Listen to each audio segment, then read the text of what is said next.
بسم الله والحمد لله والصلاة والسلام على رسول الله وعلى آله وصحبه ومن والاه أما بعد. On commence aujourd'hui le cours numéro 11 dans l'explication de Sharh Manzoumat al-Adab al-Shar'iyya. Donc le cours sur l'explication du poème qui a été écrit sur l'éthique de la Sharia. Et on a terminé le chapitre qui s'intitule Sawnul Jawarih, c'est-à-dire la protection des membres du corps. Et là, on arrive à un autre chapitre qui s'intitule Tahrimul Ghibati wan Namima, c'est-à-dire l'interdiction de parler dans le dos et de faire de la médisance. Donc, on va lire ça. Et le cheikh, il commence par l'explication du titre du chapitre, c'est-à-dire il fait comme une introduction sur ce sujet-là. Et donc, Cheikh Al-Fawzan, hafizahullah, il dit الغيبة والنميمة جريمتان من الجرائم الخلقية، والغيبة كما بينها النبي صلى الله عليه وسلم ذكرك أخاك بما يكره، يعني في غيبته، فالغيبة مأخوذة من الغيبة يعني وهي عدم الحضور. فإذا تكلمت في شخص غائب بما يكرهه من صفاته فهذه هي الغيبة. والله جل وعلا يقول ولا يغتب بعضكم بعضا أيحب أحدكم أن يأكل لحم أخيه ميتا فكرهتموه، فشبه اغتياب الشخص بأكل لحمه وهو ميت، ومن يطيق ذلك فالغيبة أكل لحوم الناس، فالواجب على المسلم أن يرتفع عنها. قيل يا رسول الله أرأيت إن كان في أخي ما أقول؟ قال إن كان فيه ما تقول فقد اغتبته، وإن لم يكن فيه ما تقول فقد بهته، أي نسبته إلى ما ليس فيه، يعني فكذبت عليه. فالمغتاب لا يخلو إما أن يكون مغتابا وإما أن يكون كذابا، وكلاهما جريمتان. Donc, on va expliquer ce passage. Cheikh Al-Fawzan, il explique que les deux termes qui sont employés dans ce chapitre qu'on va expliquer maintenant, le premier c'est Al-Ghiba et le deuxième c'est Al-Namima. Donc, est-ce que ces deux termes-là sont des synonymes qui veulent dire la même chose, ou bien est-ce qu'il y a une différence entre les deux? Et certaines personnes, parfois, ils traduisent ces termes-là par la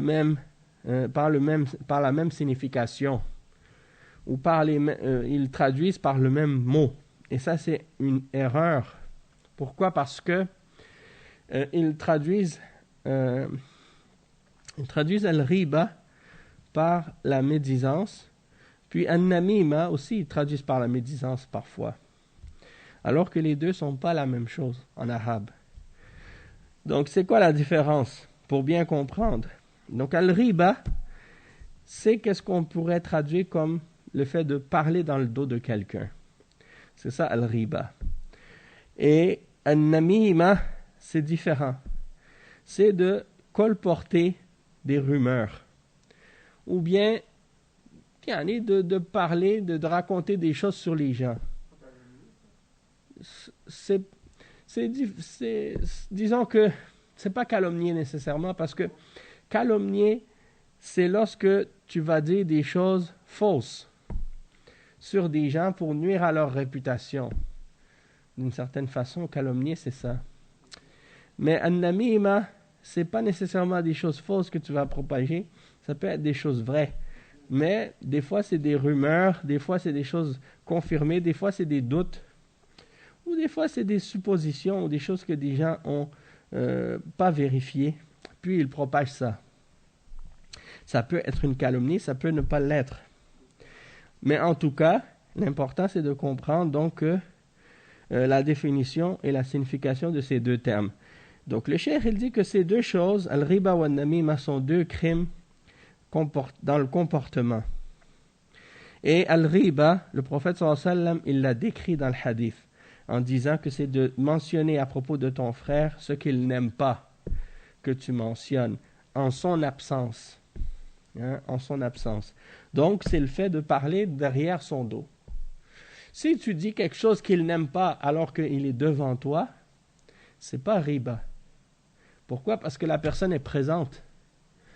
Al-riba, c'est surtout de mentionner des choses sur ton frère, derrière son dos, c'est-à-dire en son absence, lorsqu'il n'est pas présent. Si la personne est présente, que tu dis des choses à son sujet qui sont déplaisantes, la personne, elle peut se défendre. La personne, elle peut répondre. Mais si la personne n'est pas là, eh bien là, elle ne peut pas se défendre. Elle ne peut pas répondre. Et c'est ça la différence aussi. Parce que y a des gens qui sont courageux de mentionner des choses quand la personne n'est pas présente, puis quand la personne est là, ils disent rien. Or, le musulman, il devrait dire les choses dans le but d'être sincère, dans le but d'aider son frère. Donc, il doit lui mentionner cette chose-là devant lui. Mais ce n'est pas nécessaire non plus que si c'est quelque chose de déplaisant, qu'il lui dise devant tout le monde. Parce que si tu vas lui donner le bon conseil, puis que tu lui dis quelque chose qui est déplaisant ou qu'il n'aime pas, puis que tu le dis devant tout le monde, là, ça va devenir comme un genre de... c'est comme si tu veux rabaisser la personne publiquement ou bien la dénigrer publiquement.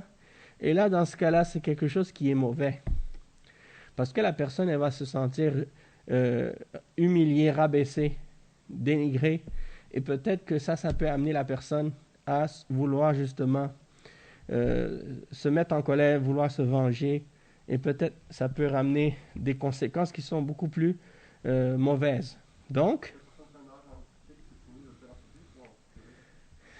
en fait, il faut voir la question, quelle sorte d'erreur. Et aussi, le fait que la règle générale que les ulama ils mentionnent souvent, c'est que si quelqu'un fait une erreur en privé, on le corrige en privé. S'il fait une erreur en public, on le corrige en public. Ça, c'est la règle. N'empêche que tu peux, même si une personne fait une erreur en public, il n'y a rien qui t'empêche de lui donner le conseil en privé et de corriger l'erreur en public. Ça, c'est correct. Mais peu importe que ce soit une erreur publique ou privée, et que tu corriges cette erreur-là, si tu corriges quand c'est public, tu le corriges en public, mais il y a une façon de le faire aussi. Tu n'es pas obligé d'attaquer la personne ou de le faire d'une manière pour faire que la personne se sente mal. Ce n'est pas nécessaire de faire ça.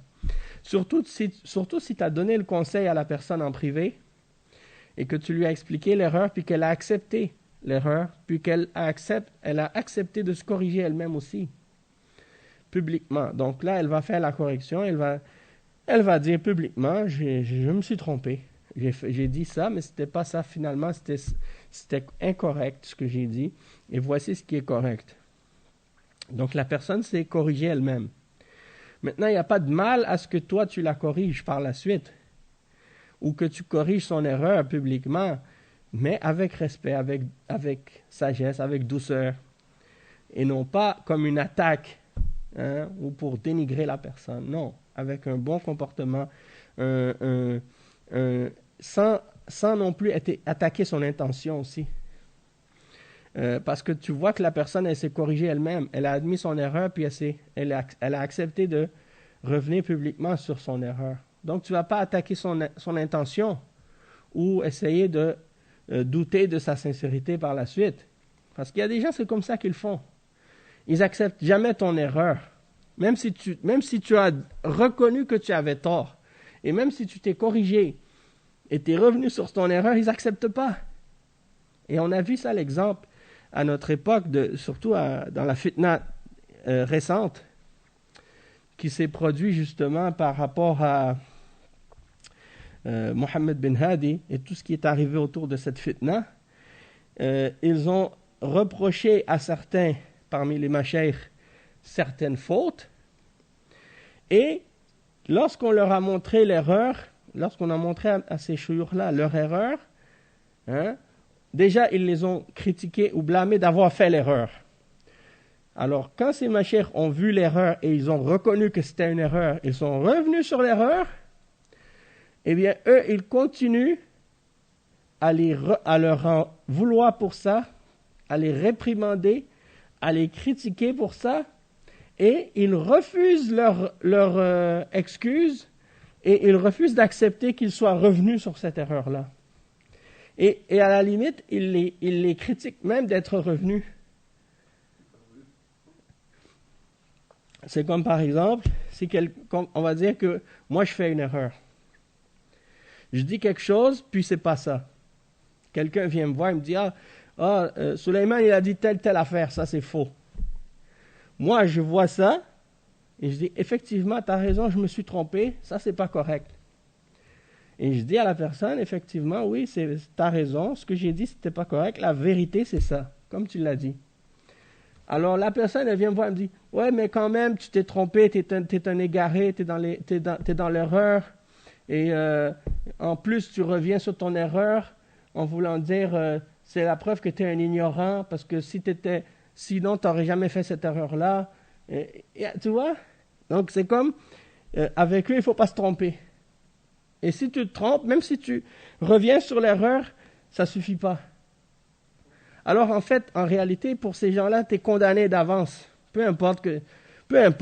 Et il n'y a personne qui ne fait pas d'erreur de toute façon.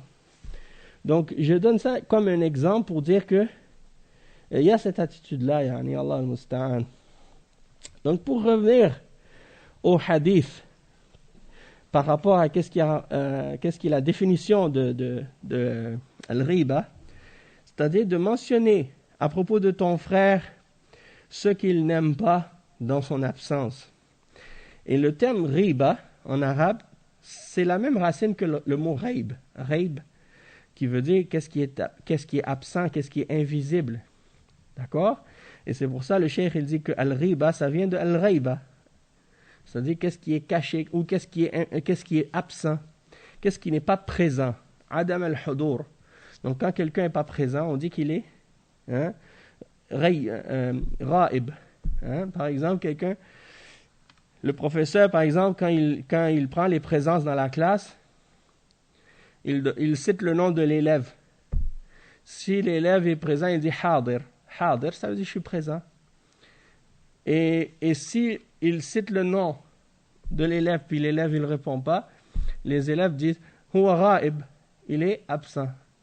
Donc raib, ça vient de raib. C'est la même chose. Donc le terme riba, c'est la même origine aussi. C'est dans la même racine. Et donc ça veut dire quand tu parles de quelqu'un alors qu'il est raib, il est absent.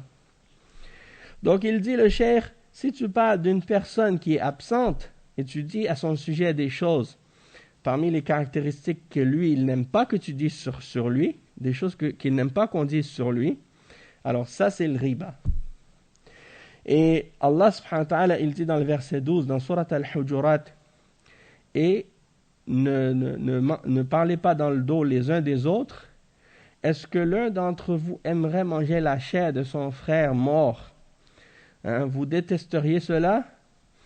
Donc le cheikh il dit ici on a comparé, ou on a fait la comparaison, ou bien plutôt on a fait ressembler le fait de parler dans le dos d'une personne à manger sa chair alors qu'il est mort.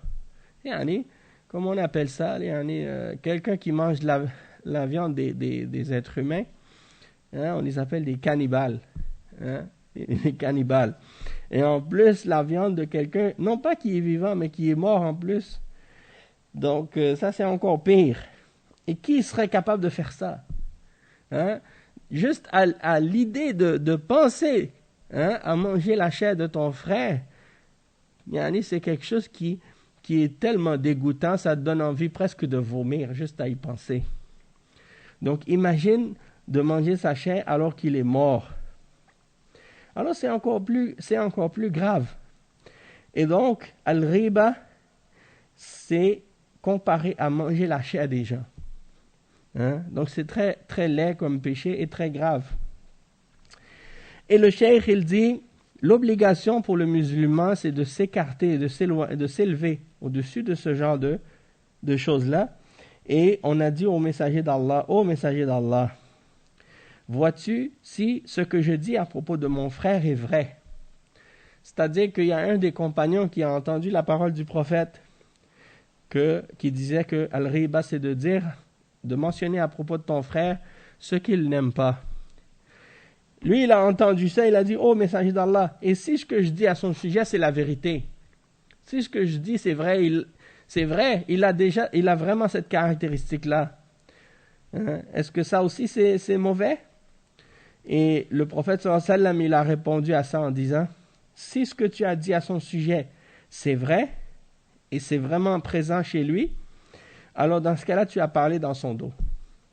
Mais si ce n'était pas vrai, alors là, tu l'as calomnié.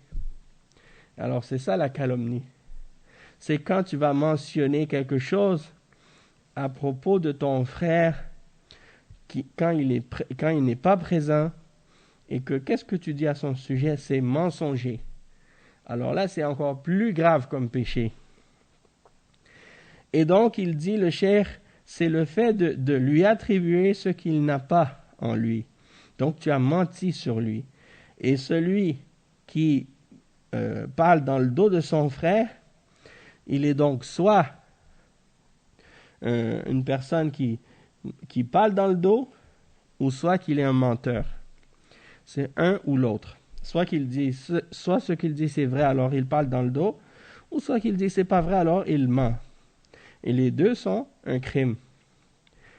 Le cheikh il dit ensuite فَيَجِبُ حِفْظُ اللِّسَانِ عَنِ الْكَلَامِ فِي النَّاسِ وَارْتِيَابِ النَّاسِ لِأَنَّ لَهُمْ حُرْمَةً وَأَعْرَاضُهُمْ مُحَرَّمَةً كحرمة دمائهم وأموالهم قال صلى الله عليه وسلم إن دماءكم وأموالكم وأعراضكم عليكم حرام كما يحرم الدم والمال ويحرم العرض بل ربما يكون العرض أخطر من المال لأن المال إذا ذهب يمكن أن يعوض ولكن العرض إذا ذهب لا يعوض فعرض الإنسان أغلى عليه من ماله قال الشاعر أصون عرضي بمالي لا أدنسه لا بارك الله بعد العرض بالمال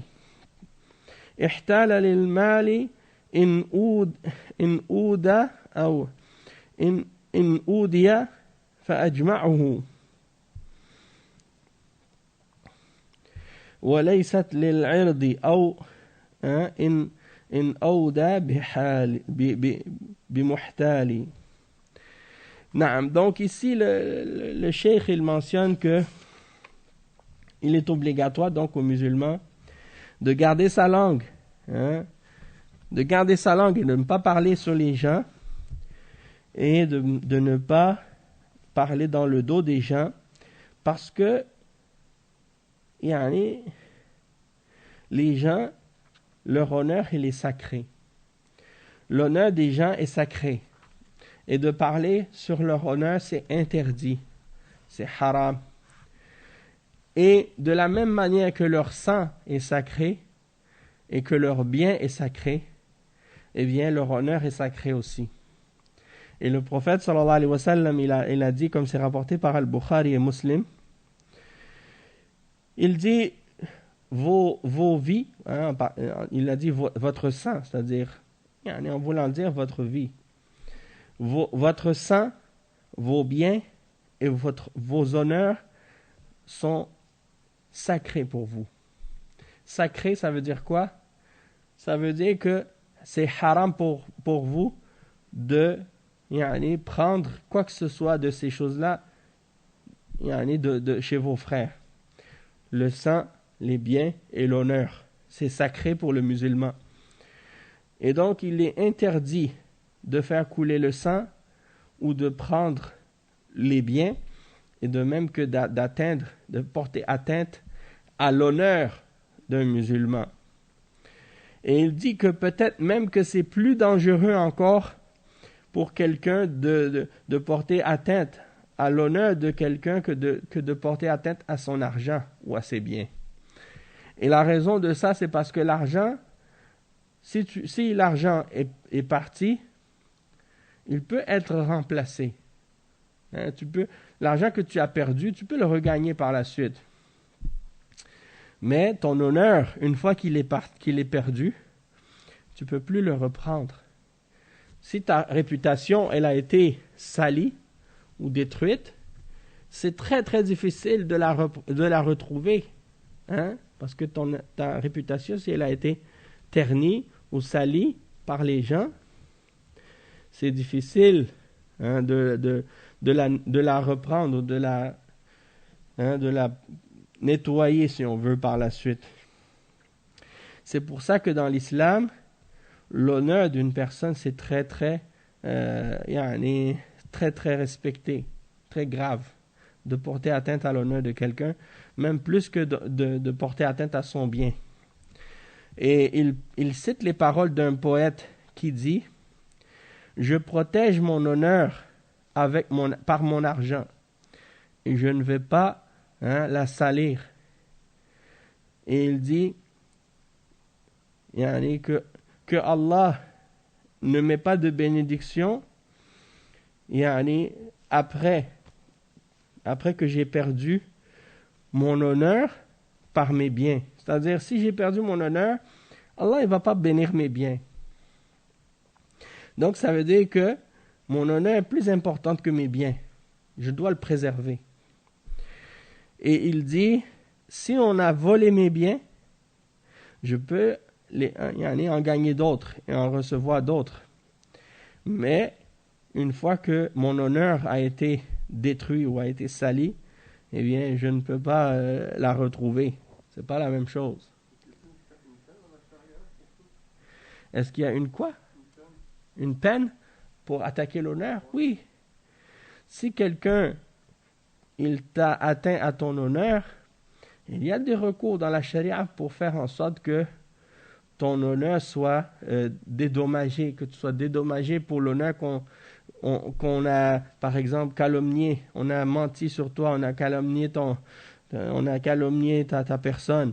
On t'a accusé de choses qui sont pas bonnes. Comme par exemple, quelqu'un qui traite une personne de fornicateur ou d'adultérin. Eh bien, tu as le droit de demander une punition pour cette personne-là, parce qu'elle t'a accusé d'un péché que tu n'as pas commis. Donc on voit ça, cet exemple-là, ça c'est qu'est-ce qu'on appelle al-qadf. Il y a une punition pour ceux qui font al-qadf, c'est-à-dire qui insultent ou qui accusent quelqu'un d'avoir commis la fornication ou l'adultère sans produire des témoins.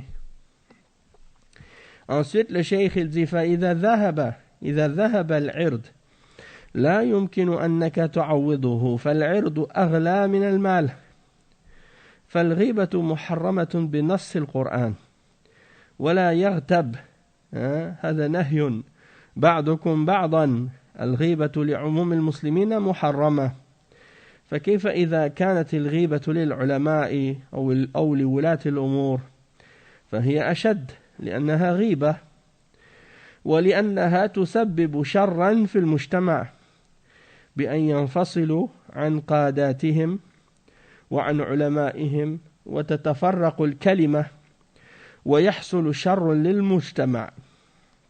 Donc le cheikh il dit, lorsque l'honneur elle est partie, elle a été enlevée, ou quelqu'un il a perdu son honneur, il ne peut pas la retrouver.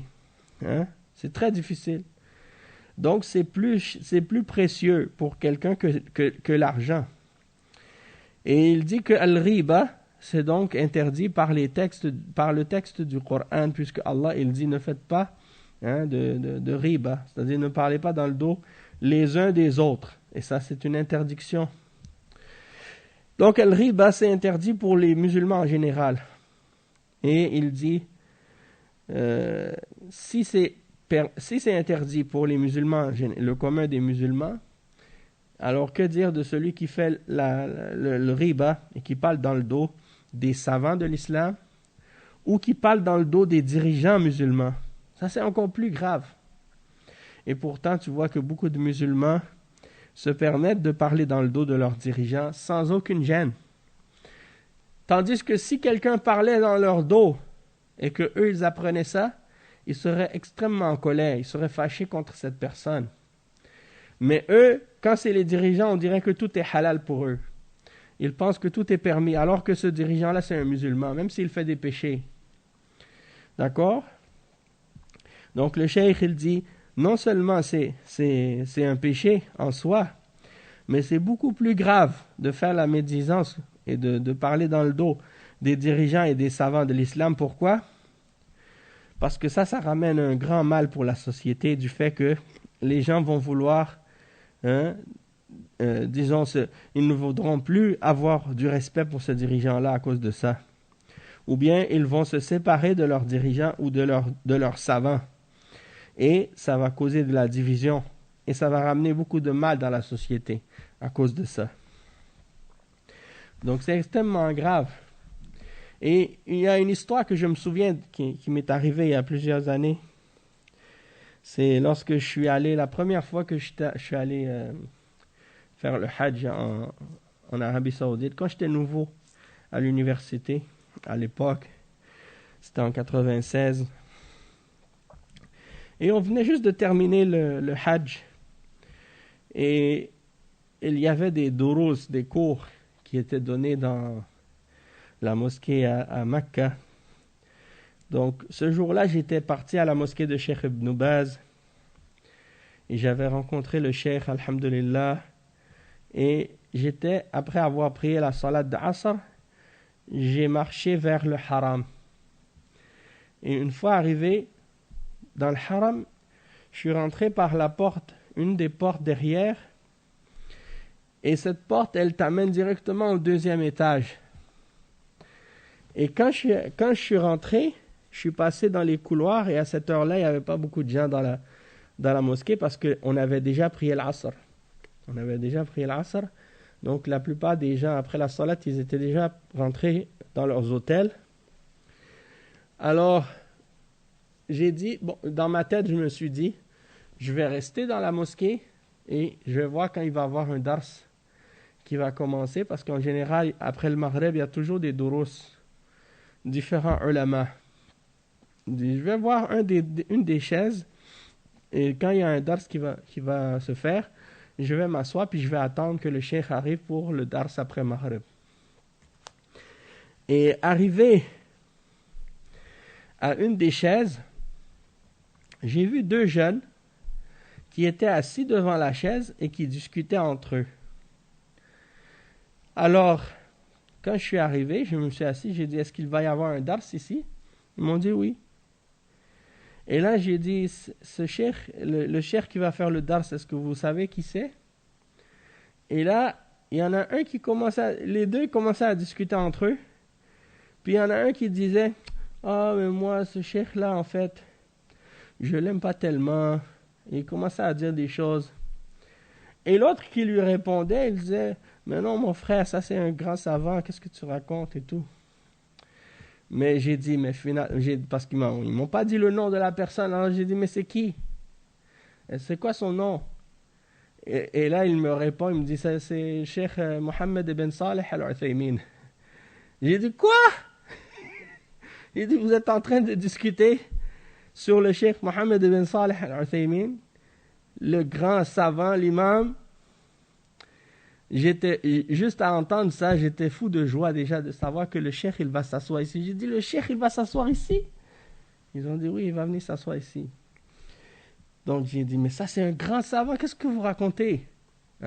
Finalement, je suis resté assis et j'ai attendu jusqu'à le Maghreb. Là, les gens commençaient à rentrer, il commençait à avoir de plus en plus de monde. Et moi, j'ai fait attention de rester le plus proche possible de la chaise pour pouvoir justement être plus proche du cheikh. Puis, finalement, il y a eu le adhan, puis il y a eu l'iqama. Et là, on a fait la salat, et le cheikh, il est venu après la salat, il est venu s'asseoir sur la chaise, et là, on s'est tous tournés, et là, il a commencé son dars. Tout ça pour dire, des fois, les jeunes, comme ça, ils se permettent de parler des ulama et des mashayikh, et donner leur opinion sur eux comme si c'était rien du tout, yani, Allah al-Musta'an. Mais cet exemple-là, ça m'avait choqué de voir ça, des jeunes comme ça qui se permettaient de critiquer le cheikh, Allah al-Musta'an. Donc tout ça, c'est pour dire, yani, de parler dans le dos des ulama, c'est beaucoup plus grave que de parler dans le dos du petit gars du coin, là, qui est inconnu de toute la population. Personne ne le connaît. Hein, tu parles sur son dos, c'est déjà un péché. Alors que dire de celui qui parle des imams et des ulama du monde musulman? C'est encore plus grave. Maintenant, le cheikh Al-Mardawi, l'auteur du poème, il commence donc le premier vers dans ce chapitre-là, il dit وَيَحْرُمُ بُهْتٌ وَاغْتِيَابٌ نَمِيمَةٌ وَإِفْشَاءُ سِرٍّ ثُمَّ لَعْنُ مُقَيَّدِ. Donc il dit, qu'est-ce qui il est interdit? La calomnie, parler dans le dos et faire de la médisance. وَإِفْشَاءُ سِرٍّ. Ifsha'u sirrin, ça veut dire divulguer les secrets. Thumma la'nu muqayyadi. C'est-à-dire, puis, de dire la malédiction, d'envoyer la malédiction sur les gens. Muqayyadi, yani, d'après moi, c'est pour dire que lorsque on maudit des groupes de personnes en général, comme par exemple la'natullahi ala al-kafirin, ça c'est permis. Mais de faire la malédiction d'une personne spécifique, ça c'est interdit. Et c'est ça que le cheikh, plus tard on va expliquer ça de toute façon. Donc ici le cheikh Al-Fawzan, il explique les termes que le cheikh a mentionnés dans son poème. Il dit wa yahrumu buhtun, al-buht huwa al-kadhib. وينسب إلى الإنسان ما ليس وأن ينسب إلى الإنسان ما ليس فيه. قال سبحانه ولولا إذ سمعتموه يعني حديث الإفك قلتم ما يكون لنا أن نتكلم بهذا سبحانك هذا بهتان عظيم. والبهتان هو الكذب وهو محرم بنص الكتاب والسنة بنص الكتاب الكريم والسنة. Donc ici le cheikh il explique que al-buht c'est le mensonge, c'est d'attribuer à quelqu'un ce qui n'est pas en lui, l'accuser de quelque chose qui n'est pas présent chez lui. Et il mentionne le verset 16 dans Surat An-Nur, dans lequel Allah subhanahu wa ta'ala il dit ainsi seulement lorsqu'il l'avait entendu, c'est-à-dire la parole de mensonge, ceux qui avaient accusé Aïcha radiyallahu anha à l'époque d'avoir commis le péché ou des choses comme ça. Il dit si seulement lorsqu'il l'avait entendu, il se serait dit nous ne pouvons pas parler de cette façon, dire ce genre de choses. Gloire à toi, ô Allah, ceci est une grande calomnie. Ceci est un grand blasphème. Donc, al-buhtan, c'est le mensonge. Donc, al-buht et al-buhtan, c'est ça. C'est le fait de mentir, de calomnier. Et donc, ça, c'est interdit selon le texte du Coran et également dans les hadiths, on l'a vu. L'autre terme, il dit yahrumu buhtun wa ightiyabun namimatun.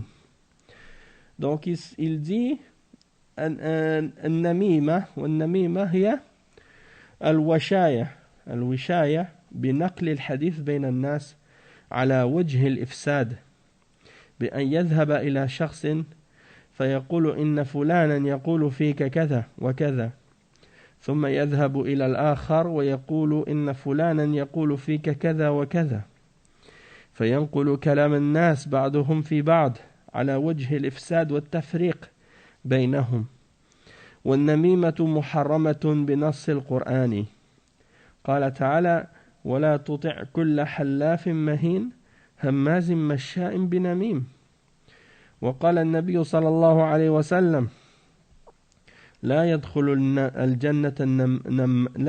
الجنة نمام. وفي رواية لا يدخل الجنة يعني قطات والقطات يعني هو النمام. ويعني donc on va traduire ce point-là.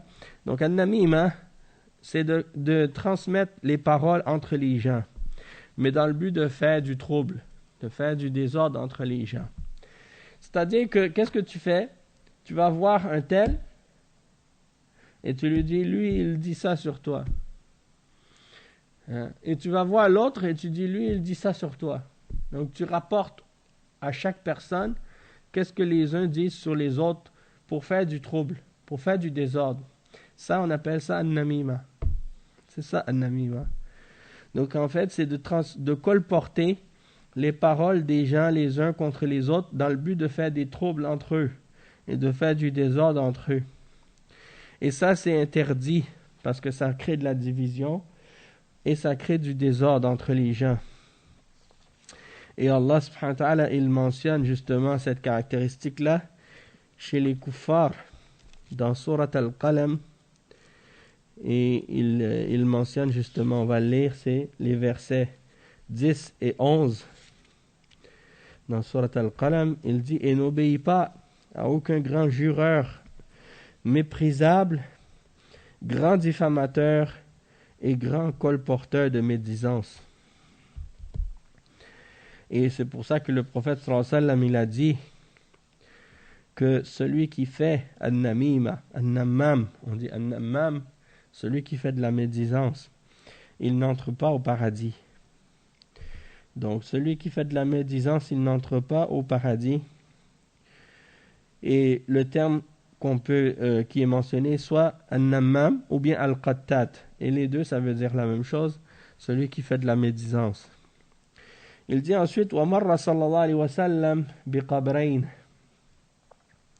فقال إنهما لا يعذبان وما يعذبان في كبير بلى إنه كبير أما أحدهما فكان يمشي بالنميمة وأما الآخر فكان لا يستبرئ من البول وفي رواية يعني من بوله وفي رواية لا يستنزه من البول وفي رواية لا يستتر من البول والشاهد أن النميمة سبب لعذاب القبر كما أطلع الله نبيه على ذلك صلى الله عليه وسلم وأخبر الناس بذلك موعظة لهم. Donc ici le cheikh il explique que le prophète sallallahu alayhi wa sallam il est passé près de deux tombes et il a dit ceux qui sont dans ces tombes-là sont en train d'être châtiés. Il dit ils ne sont pas châtiés pour quelque chose qui est grand, en voulant dire c'est pas quelque chose qui était difficile pour eux de ne pas le faire. Et il dit et effectivement c'est quelque chose de grand, en voulant dire c'est quelque chose qui est grave, mais c'était pas difficile pour eux de s'en abstenir. Il dit en ce qui concerne le premier, il colportait la médisance. Et en ce qui concerne le deuxième, il ne se préservait pas des éclaboussures d'urine quand il urinait. Et donc, le cheikh il explique ici que ça c'est la preuve que la médisance, ça fait partie des causes pour que quelqu'un soit châtié dans sa tombe. Et ça, c'est parmi les exemples de ce que Allah subhanahu wa ta'ala a fait voir à son prophète sallallahu alayhi wa sallam parmi les choses du ghaib. Et c'est une exhortation pour les gens et c'est pour ça qu'il a informé les gens de ça. Il dit ensuite wa ifsha'u sirrin thumma la'nun muqayyadi ou bien thumma la'nin faqayyidi. Donc ici هذه الجرائم أولا البهت وهو الكذب والثانية الغيبة والاغتياب والثالث النميمة والرابع إفشاء السر والخامس اللعن والسر يعني هو الشيء الذي لا يرضى صاحبه بالاطلاع عليه من الأمور السرية التي لا يرضى أصحابها أن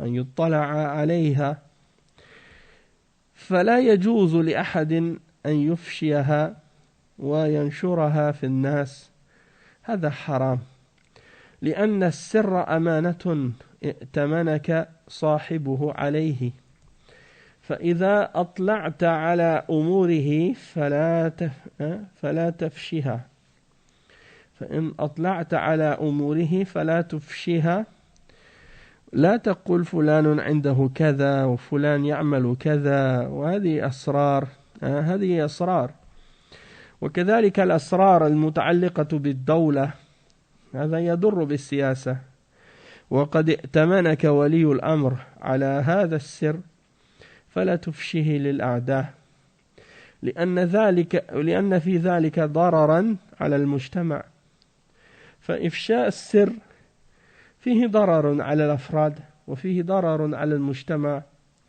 والذي اطلع على سر من أسرار المسلمين فإنه يجب عليه حفظه وكتمانه وعدم إفشائه. Donc ici le cheikh il explique que l'auteur il mentionne dans le livre également de divulguer les secrets. Et donc les crimes qu'il a mentionnés sont al-buht qui est le mensonge, al-riba wal-irdiyab qui est de parler dans le dos. Troisièmement, al-namima, c'est-à-dire faire de la médisance. Et quatrièmement, divulguer les secrets. Et cinquièmement, al-la'n, donc c'est-à-dire la malédiction, le fait de maudire. Donc, en ce qui concerne le quatrième, qui est le fait de divulguer les secrets, le secret, c'est quoi le secret? C'est ce que la personne t'a confié et qu'il ne veut pas que tu laisses savoir ou laisses connaître les autres personnes. Et le cheikh, il dit que parmi les choses qui sont secrètes et que la personne, elle ne veut pas que les gens connaissent, elle te l'a confié, elle ne veut pas que les autres le sachent. Alors tu n'as pas le droit de divulguer ce secret-là. Tu n'as pas le droit de le propager parmi les gens. Ça, c'est haram. Parce que le secret, c'est un dépôt que la personne, elle te confie. Et donc, si tu le divulgues, tu as trahi sa confiance. Tu as trahi le dépôt qu'on t'avait confié. Alors, ne le divulgue pas. Tu ne vas pas dire, par exemple, un tel, il a telle chose, ou un tel, il a fait telle chose. Parce que ça fait partie de ses secrets. La personne, elle ne veut pas que les gens le sachent. Wa alaykum salam wa rahmatullah. Donc, de divulguer les secrets de quelqu'un, ça, c'est haram. Ça fait partie des grands péchés. Et il y a d'autres catégories de secrets qui sont aussi importants à garder, comme par exemple les secrets d'État. Les secrets d'État, parce que ça peut faire du tort à la politique. Et si le dirigeant t'a fait confiance et il t'a confié des secrets, alors ne va pas divulguer ces secrets-là aux ennemis. Parce que sinon, ça va faire un tort à la société. Et donc, de divulguer le secret, ça va, il y a dans ça un tort pour les individus. Et il y a également un tort pour la société. Donc, celui qui a eu connaissance d'un secret parmi les secrets des musulmans, il est obligatoire pour lui de le garder et de le cacher et de ne pas le divulguer. Ensuite, le cheikh il dit wal khamis, la cinquième chose qui est mentionnée par l'auteur ici, c'est al-la'n. Il dit wa huwa at-tard wal ib'ad an rahmatillah. فلا يجوز أن تلعن مسلما أو دابة أو بقعة أو بيتا لأن اللعن لفظ قبيح وهو دعاء بالطرد من رحمة الله عز وجل فإذا قلت لعنه الله معناه أنك تقول أبعده الله من رحمته. Donc le cinquième, le cheikh il dit c'est la malédiction, le fait de maudire. Et qu'est-ce que ça signifie al-la'n en arabe? Ça signifie de chasser ou d'éloigner quelqu'un ou quelque chose de la miséricorde d'Allah. Donc il n'est pas permis aux musulmans de maudire soit un autre musulman ou de maudire un animal ou de maudire un lieu ou une maison ou un animal. Tu ne peux pas maudire. C'est-à-dire, à moins que ce soit un animal que le prophète sallallahu alayhi wa sallam a lui-même maudit ou que Allah a maudit. Mais si cet animal-là n'a pas été maudit, tu n'as pas le droit de le maudire. La même chose aussi, le cheikh il dit que la malédiction c'est un mot ou une expression qui est laide, un mauvais mot. Et c'est d'invoquer donc que Allah chasse de sa miséricorde quelqu'un ou quelque chose. Donc quand tu dis par exemple que Allah le maudisse ou la'anahullah, eh bien ça veut dire quoi? Ça veut dire que Allah l'écarte ou l'éloigne de sa miséricorde. Donc ça c'est pas quelque chose que tu dois dire de façon aussi aisée que ça. Malheureusement il y a des gens ils se laissent aller dans ça et ils pensent qu'il n'y a pas de problème de dire ça. Il y en a qui maudissent leurs propres enfants, qui maudissent leurs biens, qui maudissent leur maison, qui maudissent le temps et la température, qui maudissent la neige ou la pluie, ou des choses comme ça. Et ça, c'est pas permis pour le musulman, parce que c'est Allah qui contrôle la température, c'est Allah qui contrôle la pluie, c'est Allah qui contrôle le temps.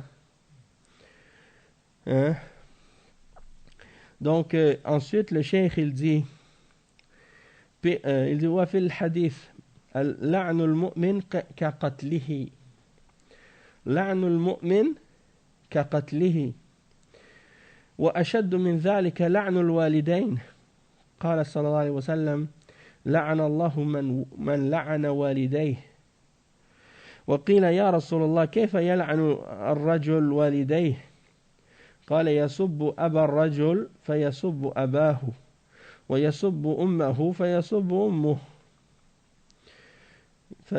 أمه فهذا لعن غير مباشر ومع هذا فالرسول صلى الله عليه وسلم زجر عنه فكيف إذا لعن والديه مباشرة هذا أشد والعياذ بالله فعلى المسلم أن يكف لسانه عن اللعن وليس المؤمن باللعان ولا الطعان ولا بالفاحش ولا البذيء فلا يعود لسانه اللعن فلا يعود لسانه اللعن ولكن لعن الكافرين ولعن الكاذبين ولعن الظالمين هذا لا بأس من غير تعيين قال ألا لعنة الله على الظالمين فنجعل لعنة الله على الكاذبين لعن الله شارب الخمر وهذا من غير تعيين يعني لعن الله من فعل كذا وكذا